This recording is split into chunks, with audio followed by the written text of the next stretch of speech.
Assalamualaikum warahmatullahi wabarakatuh. Welcome to a brand new video. My name is Arfat, and today I'd like to address something.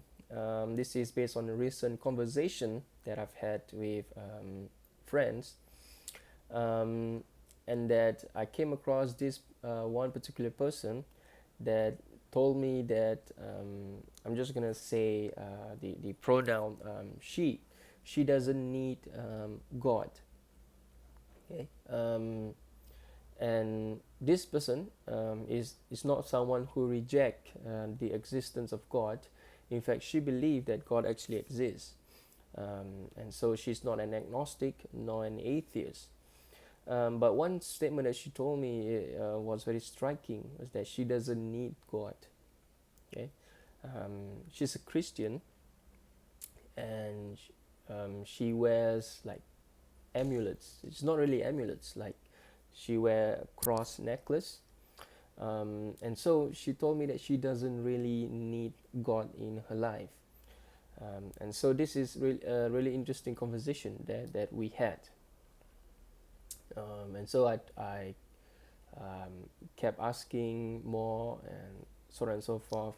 Apparently, from what I could gather from our conversation, is that she is well to do, okay, well to do than most other people, and that she says that she doesn't need God to live a moral life and things like that. And so this is something that I would like to refute this idea and attempt to refute. Okay, basically, and since she's someone who doesn't deny the existence of God, meaning we can approach this from a theological manner. Okay? In all my previous videos, I've been approaching subject from a more historical manner, and so today I would like to do something different, and that is to approach this particular subject and this particular incidents allow us to apply or to approach this from a theological perspective, because we all believe that there is a God. Okay, it's a different conversation when you are trying to engage with an atheist. You cannot really use theological argument because obviously they don't believe in God. So what we can do is to use logical and historical argument, and say that from all the people of the past believe in God. Okay, the disbelief in God is a new phenomena. Okay? It is not of the ancient past. We have no recorded history whereby a lot of the ancient people are atheists. We do have a couple of incidents whereby ancient philosophers are atheists. Okay, they don't believe in a God, and some of them believe that there is a God, but God doesn't have anything to do with this world. Okay, but those are just a small minority. Majority of the people in the ancient past believed in the existence of a deity. Okay, be it a household deity or whatever it is. Okay, but that's a separate discussion. So today my main point is clear. Okay, this person clearly says that she doesn't need God, and that she says that she can live a moral life without referring back to the Bible. In fact, she even told me that she doesn't care about the Bible. She doesn't really read the Bible, have not read the Bible, yet she's been influenced by her friends and her family members, and that is why she's wearing Christian necklaces with the cross, necklaces of the cross. Now I know that this doesn't mean anything, okay, because atheists wears this thing as well. Okay, atheists, these are all basically fashion, and and things like that. So I don't really pay much attention to that. What I'm more concerned is what's inside here. Okay, and because once you start finding or researching about someone else's intellect, once you dig deeper, you start to uncover that a person is actually a person can have 5 million PhDs, but yet that person is actually not someone who ponder upon life, who ponder upon where that person is going to go next and things like that. Their mindset is all shallow and is all dedicated to this dunya, to this world. Okay. Now I'm able to use all these terms because again, this person believes in a deity, and this person believe in the afterlife. Okay, because this person is a Christian, and almost all Christians believe in the resurrection and the afterlife, because part of the key faith of the Christian faith, part of the key terms of the Christian faith is to believe in the resurrection. Okay, the resurrection of Jesus is the first fruits, and then the rest will come soon after. Okay, and so almost all Christians believe in the resurrection, and that is actually part of their tenets of faith. Okay, meaning they need to believe in the resurrection to be a Christian, for the most part. Now there are liberal Christians out there who reject the resurrection. Okay, but we are not too concerned with them because they are a small minority of groups. They're a small minority group. Now, to use a theological argument against this person, yeah, the first things first is that this person is well-to-do, well made of. Okay, she has a great career.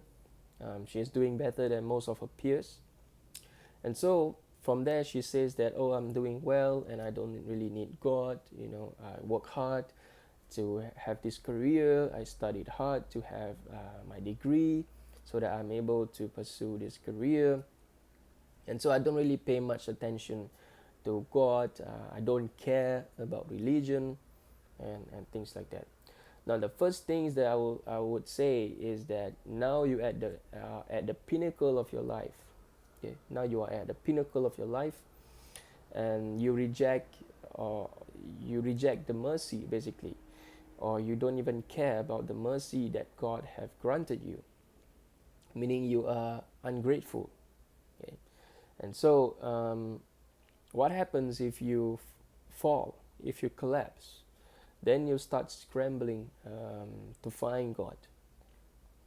And then you say that, oh God, why have you done this to me? Why have you forsaken me? And things like that. But in the first place, you have not even given a second of your life to remember God. And you are being arrogant. You say that you don't need God. When you yourself believe in the existence of a God. Okay? And so first things first, you reject God's mercy and you are being ungrateful. And so when God punishes you in the future, you come scrambling back to God. And that is what most people actually will go through. And that is part of the mercy. Okay? If we look at it from an Islamic perspective, that is part of the mercy of Allah subhanahu wa ta'ala. Sometimes when we are so high up in our life, we neglect God. And so God bring us down, okay, to the lowest part of our life so that we will remember Him. Okay? And that is actually one of the blessings of Allah subhanahu wa ta'ala, one of His mercy, okay, is that He would test us in this world, and then He would give us to test us, and then when He bring us down, it is also to test us. Okay? And the punishment of Allah in this world it should be looked at from a positive perspective, so that we are able to make what the Hebrew term uses, tashuva, okay, meaning it's the turning back of ways, and in Arabic we call it tawbah. It's basically the same meaning. Okay, to turn back from our old ways, okay, and to go back to Siratul Mustaqim, the straight path. And so punishment, sometimes Allah punishes us, and this is because so that we are able to return back to His path. Okay? And this is part of the mercy of Allah. Now we should always think positively of God, okay, and not be like the Makan Jesus. Okay, I don't believe that Jesus said this, Eloi, Eloi, lama sabachthani, or Eli, Eli, lama sabachthani. My God, why have you forsaken me? Okay, I don't believe Jesus spoke this, and this is a later interpolation. Okay, because Paul never describes anything that happened to Jesus on the cross, and Paul was the earliest, okay, writers in the New Testament. But anyway, that's a different subject. And so first things first is when God bring us down, it is for our own good. Okay, because we are arrogant in the first place. We say that we don't need God, and we are at the peak of our career, and then suddenly when God bring us down, there are two ways in which we can react. Okay, And a much better way is to make the shuva, to turn back, to admit our mistakes, okay, to say that, oh, you have granted me a complete life, you have granted me a high status in this dunya, in this world, and then I have been ungrateful, and so I deserve my punishment in this dunya. Now it's better to take anything in this dunya than to take it in the akhirah, in the hereafter, because in the hereafter it will be a much worse punishment or much worse recompense. Okay, if you have been doing wrong your entire life. Second thing, people say that they don't need God. What if God takes away just a bit of your finger? You know, just a little bit of your finger. If God takes them away, what would you feel? Okay, you say that you don't need God. God doesn't need to do a lot. He can just make you fall sick, make you fall ill. Okay, and that is also part of the mercy of God, okay, of Allah subhanahu wa ta'ala, is that He will again punish you for your arrogance, so that you might return to Him. Okay, and this is how we should look at things.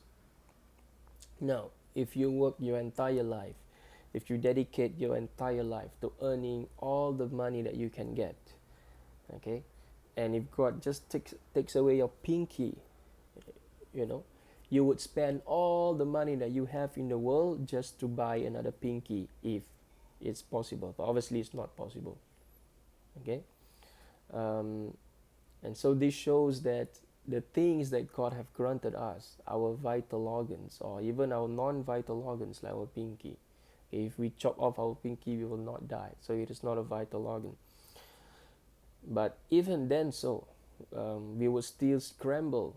Okay, if we are the richest man in the world, we will still scramble to be able to buy another pinky that fits perfectly, that is not bionicle, and things like that. That is because the things that God has granted us is the most expensive things. Okay, and that is why there's a saying that everyone is rich. Okay, it is because of the organs that we have. There is not a single place elsewhere that you can buy, okay, another organ. Okay, and even if you do a kidney transplant, a heart transplant, and things like that, that is not the same. Okay, you will have the organs, okay, but that is not the same as yours. And there are studies shown that there are a lot of complications, okay, because your kidney doesn't, it is not match. It doesn't, how do I put it? It doesn't act as before because it is not yours, so it doesn't gel well with the rest of your organ, and things like that. Okay, and so you spend all your money, okay, to buy vital organs, to get it from people, to pay people so they would donate theirs to you, and things like that. Okay, sometimes when you are at the top, even, okay, and this is my third point, and that you obey God all your life and things like that, but then you start to realize that how come my life is getting more and more difficult. Okay, I've observed the daily prayers, I've observed God's commandment, but then I'm facing a lot of these challenges in my life. Now this is also part of the mercy of Allah, okay? Part of the mercy of the God. Allah basically means the God, al-ilah in Arabic. Okay? Al, definite article al, it means the. Okay? Arabic doesn't have an indefinite article like a or n, and so the God, and so this is Allah's test on you, so that He will grant you an even higher status in this dunya wal akhirah, okay, in this world and the afterlife. And this is also part of His mercy. Okay, it is how we look at things, it is how we perceive things that is very important. Because if you think positively of Allah, that's the thing that you're going to get, positiveness. And if you always think negatively of Allah, of God, okay, like you say you don't need God, um, whereas you are being ungrateful. You are being very, very ungrateful. To me, a person saying that they don't need God, I don't want to have anything to do with them. Okay, I don't want to have anything to do with them. I will still have a conversation with them, try to reason with them, so that we can come to a common terms. But then I don't want to have anything to do with you, because you are one ungrateful person. Okay, um, this deity, this entity that is supreme, has given you life, has given you what you need. Okay, again, remember, we are approaching this from someone who believes in a deity, in God, basically. Okay, and so you believe that God exists, and you believe that God created you, and you believe that God created the trees so that you can breathe the oxygen, and God gave you water so that you can clean yourself and drink, even, and food, okay, the cattle, so that you can eat and things like that. Yet you say you don't need God. It's just like saying you don't need your mom, or you don't need your dad. Okay, whereas your mom fed you. Okay, if God has not put mercy in your mom's heart, okay, she would have taken you and thrown you in the dustbin, just like what happened a lot of times in this world today. Okay, recently I was just reading an article. In my country, babies are found in the trash bin. Okay, that is because God, Allah subhanahu wa ta'ala, has not put mercy in the heart of the mom, okay, the mother, that she is able to take her newborn, okay, and throw them in the dustbin. Can you imagine? And so it is from the mercy of Allah. Okay, Allah put mercy into the heart of your mom so that she will raise you up. Okay, and otherwise you have ended up in the dustbin or somewhere else. Okay, and this is really, really something that is troubling the world today. These are reported cases. Who knows about the unreported cases, and things like that? And so this is all from the mercy of Allah subhanahu wa ta'ala. My fourth point is, and I'll just end it with this point. I can go on and speak for the next 24 hours even. But to say that you don't need God, okay, albeit you're a Jew, Christian, or whatever it is, if you believe in God, okay, and you say that you don't need God, that is a very, very, very problematic statement. Okay, because whether you believe that you need God or not, you need God. Okay, whether you admit or you refuse to admit, you need God. Okay, and Allah says in the Quran, everything is subjected to His will, to His mercy. Okay, everything. There's not even a single thing in this dunya, not even Jesus, peace be upon Him. Okay, everything in this world is subjected to Him, because He is the one who created everything. Okay, and He doesn't need anything. Okay, but everything in this world need Him. And so it's a very problematic statement for someone to be that arrogance, the arrogance that is there in their hearts, to have the courage to even say out loud to people that they don't need God. That is something very, very problematic to me. Now it's different if you're an atheist, okay, because atheists, they don't believe in a deity to begin with. They believe that this world created itself. Okay, they believe that everything happens by chance. Okay, and that is a different argument. Okay, and so logically we have to approach this topic differently. But coming from someone who believe in a deity, who believe in the existence of God, who even believe that God created everything, okay, and then to have the decency to say that I don't need God. The amount of arrogance in there is just very, very appalling. It's even perplexing sometimes, to at least for me. Like, how can even someone utter this statement? But whether you admit or refuse to admit, you are subjected to God, just like me and everyone else. And so we have to be careful of what we utter in the future, because we do not want to utter something that we will regret. Okay? And if we make tashuvah, if we make tawbah, Allah is a Ghafur and Rahim. He is the most merciful. If you're a Muslim, you recite this Bismillahir Rahmanir Rahim. Okay? Allah is the most merciful, the ever merciful. That means no one else is as merciful as Him. But that doesn't mean that He will not punish you for the things that you do. Okay? There's a difference between punishment and forgiveness. Allah will still forgive you in the end. Okay, but that doesn't mean that He will not punish you for the things that you have done. And so we should always make dua to Allah and say that may we be free from His punishment, especially the punishment of the grave, and even worse, punishment in the afterlife. Yeah? And even punishment in this dunya, because Allah can forgive you. Okay, and if He wills, He doesn't need to punish you. Okay, and so make dua, always beg for forgiveness, very important, and always make dua to Allah so that we know our limits, so that we do not transgress with our words and with our actions, and even with our expressions.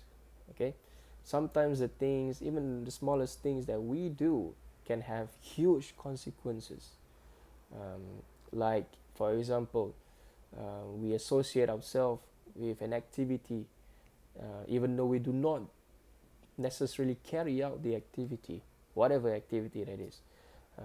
But when push comes to shove, we will be blamed as well, because we involve ourselves in it. And so it's always very important for us to ponder. Okay, the Quran mentions that, do you not ponder upon the Quran? Do you not read the Quran and not ponder upon the Quran? Like majority of the non-Muslim Quranic scholars out there, they say that the Quran came from the time of Uthman radiallahu anh. Okay. About 20 years after the death of Rasulullah sallallahu, okay, Prophet Muhammad, peace be upon him. And they say that the mathematical miracles and they don't use miracles because they don't believe in miracles. The mathematical formula in the Quran and the presence of scientific quote unquote things in the Quran cannot have come from a man living in Arabia in the 7th century, whereas modern science have only discovered this. And we do not have a lot of materials that have been written about this in the ancient world, and majority of them are mistaken. Okay, and so how can this have come from a man in the desert from the 7th century who spoke about embryology, who spoke about the sea? Okay, the sea do not meet. I mean, they do not combine together. Okay, I forgot the name of the sea. Okay, who spoke about the Big Bang? Who spoke about the moon? Okay, reflecting light from the sun, and the moon doesn't give off its own light. Okay, who came to correct some of the teachings of the Bible? Okay, like the earth is not flat. Okay, how could all these have been discovered by this man? Okay, in the 7th century. And so non-Muslim Quranic scholars, they are aware of all these materials, but yet they themselves remain non-Muslims. Okay, because they do not ponder upon the Quran. and they are doing this strictly for an academic research. Okay, um, and so again, ladies and gentlemen, it is not us who choose Islam, but it is Allah who choose Islam for us. And that is, if we have no arrogance or little arrogance, if we are searching for the truth, we should always make dua. Even if you're a Christian or a Jew or whatever religion you are, okay, if you believe in God, then you should always supplicate, okay, make dua, and say that, guide me to the truth. Okay? And if you are really, really searching for the truth, you do not need to be worried about this. Okay, because if you are really, really sincere in searching for the truth, then when the truth comes to you, you will most likely submit to it. Again, it is not you who choose, it is Allah who chose for you.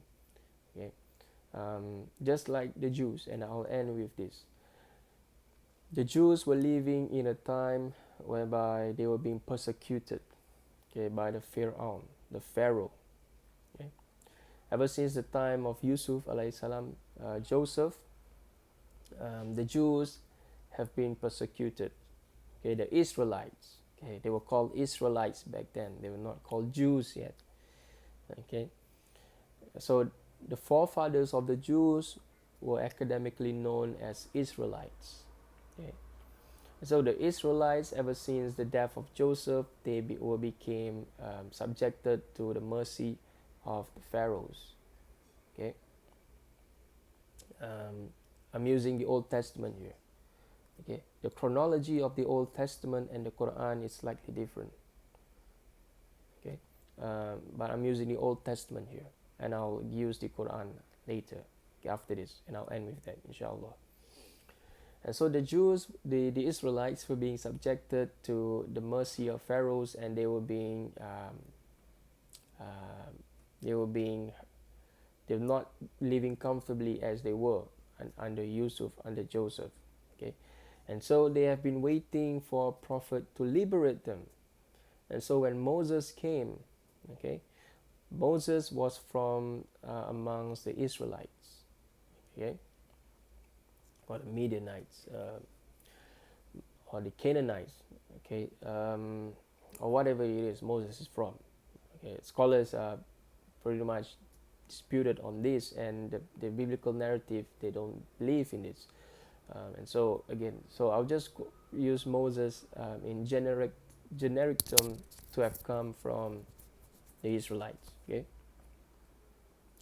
and so when Moses, when God spoke to Moses, okay, God chose Moses, and so Moses was the prophet to the Bani Israel. Again, I'm using Old Testament here. Okay, and so in the Quran, Surah Baqarah, okay, God has chosen the Israelites above all the other nations.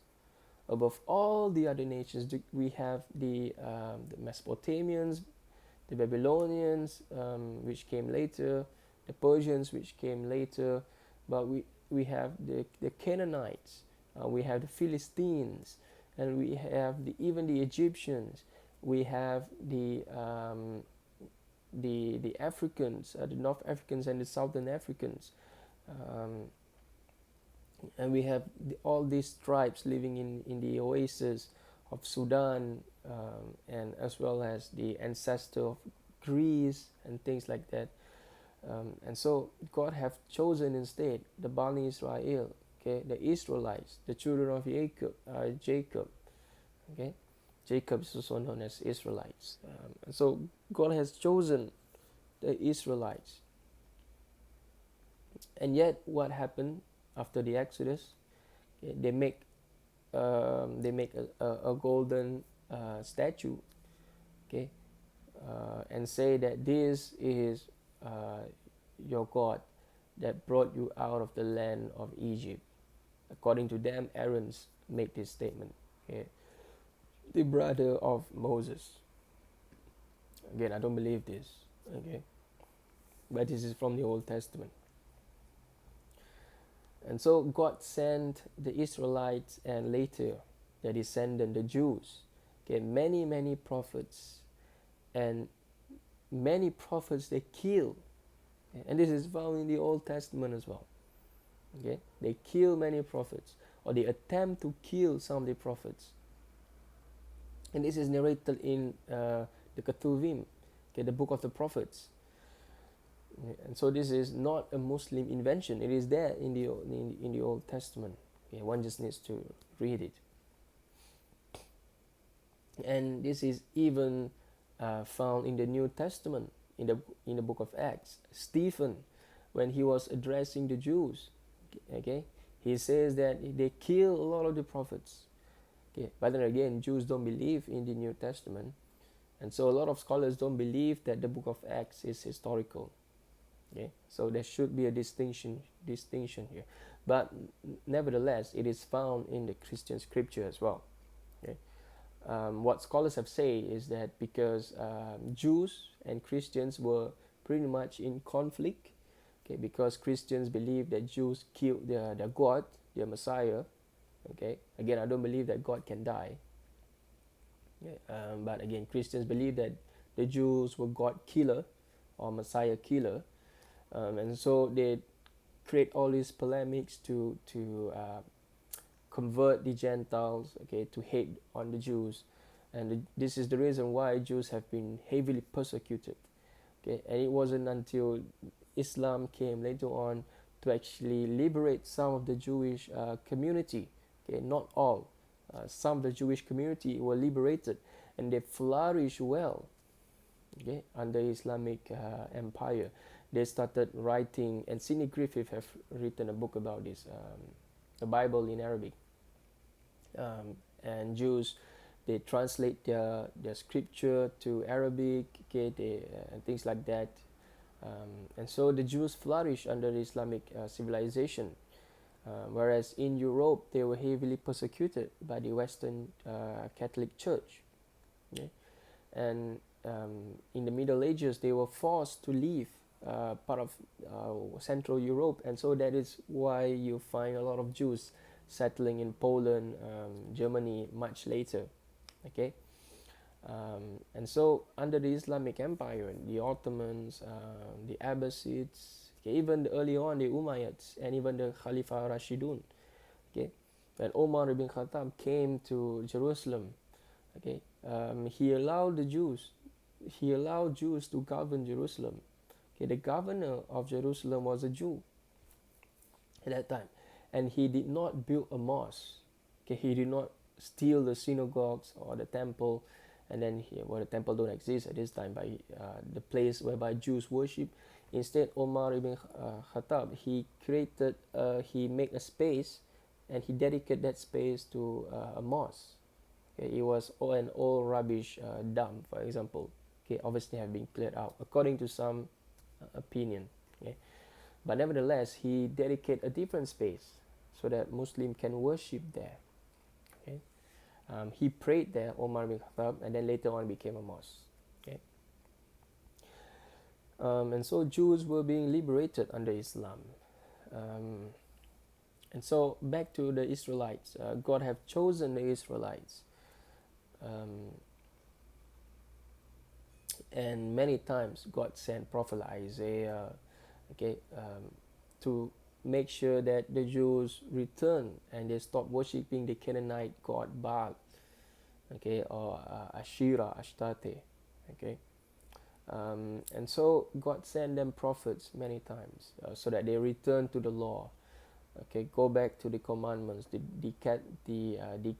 Decalogue, and so that they will go back to the teachings of Moses, all the way until the last prophets, okay, which Christians and Muslims believe to be Isa ibn Maryam, Jesus, the son of Mary. Okay. But the difference between Islam and Christianity is actually not a lot. We both believe in Jesus, but if we poke further into the details, we don't believe that Jesus is the Son of God, nor is he God. We don't believe that he was crucified. Okay. He was saved by God. Okay, God raised him into himself. Okay, Some interpreters says that, okay, where is he? Was he raised above the seven heavens? Okay, because that is where the throne of Allah is.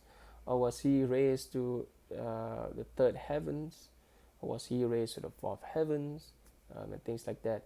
But we do not really need to go that far, because what would it benefit us if we go that far? That is just a distraction. God says that he raised him up to himself, and that's it. There's no need to poke further, because what is it going to lead us? It will not change our theology, and we are only going into conjecture if we poke further. It is not necessary.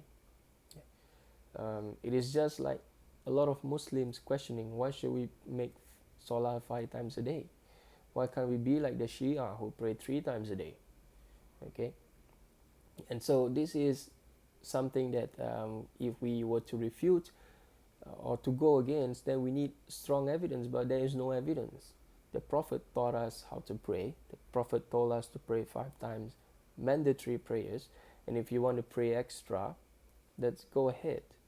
But 5 obligatory prayers is needed, and so who is there who can change it? No one can change it. Okay, because Allah says in the Quran, on this day I have perfected for you your religion. Yeah, no one can add or change anything, and anything new that people introduces will not be accepted, because Allah subhanahu wa ta'ala has perfected the religion of Islam for you today. And so, ladies and gentlemen, to bring back to the topic, I know this discussion have been going to many different places, but that is something that actually interests me as well, to speak about many different topics. And there'll be more videos like this in the future, inshallah ta'ala. But the study of comparative religion really excites me, because there have been a lot of misunderstanding between Islam, Christianity, Judaism, and it is very important that we learn the different religion so that we can be more tolerant of this different religion.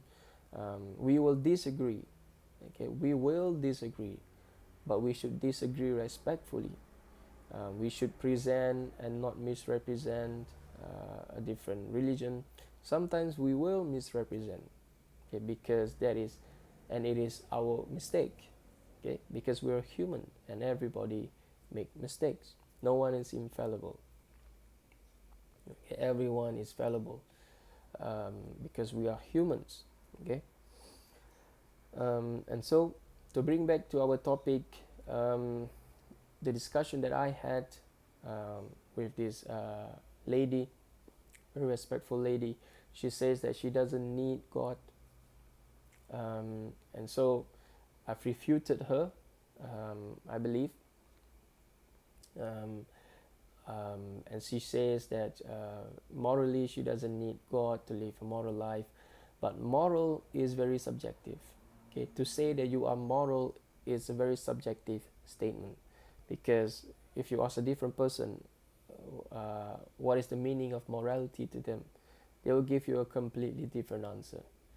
And so what is moral to Hitler might not be moral to us today, definitely. Okay, what is moral to Stalin is not moral to us today. Okay, what is moral to the Tsars of the 18th century is not moral to us today. What is moral to the Catholic Church that happens, that persecute the Jews in the past, that is not a moral act for us today. And so morality is always subjected to changes, and so we should always go back to something that is objective and something that cannot be changed, and that is the Quran. Okay? The Quran presents us moral values. Okay? The Quran teaches us what is moral and what is immoral. Okay? And no matter how hard people will try to change the law, even if the whole world, okay, change the law of morality, the Quran will still retain, okay, the law of morality as it was revealed 1400 years ago. The Quran cannot be changed, and anyone who tries to change the Quran will not be accepted. Okay, and Muslims will not follow the law of the world. Okay, if it goes against the law of the Quran. Okay, and if you really do an analytical study, pretty much majority of the law of the Quran is pretty much what is out there. Okay, the major part. And so that is also something interesting, but that is a different discussion. If you really look into it, okay, how Western society have actually follow the law of the Quran, okay, in major ways, okay, and they don't like to admit this. There's a book by, it's called, I'll put a link in the description below, whereby it is the Arabic letters that have been written have been studied by Oxford in 17th century, and it shaped Western European thinking. Okay, and this book is published by Oxford University, if I'm not mistaken, or something like that. I'll put a link in the description. But anyway, whether we need God or we don't need God, okay, we claim that we don't need God, but in fact everybody needs God, and most of us are arrogant to admit, and so this is a mistake on our side, and we should not utter statements that we will regret in the future or we will be embarrassed by in the future. We should always take the humble approach, because if God were to remove us from His mercy, even the slightest bit, there will be a huge problem for us. Okay? And to say that you don't need God is a lie. Okay, you are a liar if you don't need God, because you will not be consistent in your statement. Because if God puts you in the hospital, for example, okay, suffering from major diseases, you'll definitely say that you need God. Okay, you'll make dua. Even the most arrogant atheists would still make dua. Okay, they will not show it to the world, but they will still make dua, because everyone needs God. Okay, and whether you believe in a God or not, you still need God. So, Assalamualaikum warahmatullahi wabarakatuh. My name is Arfat, and I'll see you on my next video.